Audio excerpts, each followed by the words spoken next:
نویں سورت۔ فرزند آدم لوگوں کو برا بھلا نہ کہو کہ یہ لعنت پلٹ کر تمہاری طرف آ جائے۔ فرزند آدم ایک نام کے سہارے فضاؤں میں آسمان ٹھہر گئے، مگر میری کتاب کے 1000 موعظوں کے بعد بھی تمہارے دل سیدھے نہ ہو سکے۔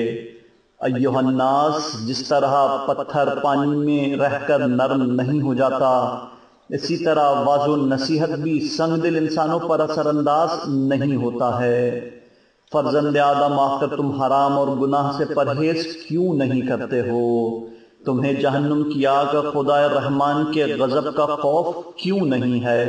یاد رکھو اگر رکوع کرنے والے بوڑھے، دودھ پیتے بچے، صحراؤں میں چرنے والے جانور اور خوف خدا رکھنے والے نوجوان نہ ہوتے تو میں تمہارے سروں پر آسمان کو لوہا اور تمہارے نیچے زمین کو پیتل اور خاک کو پتھر بنا دیتا کہ نہ آسمان سے قطرہ پانی برستا اور نہ زمین سے ایک دانہ پیدا ہوتا، اور میں تمہیں تمہارے سروں پر عذاب کو انڈیل دیتا۔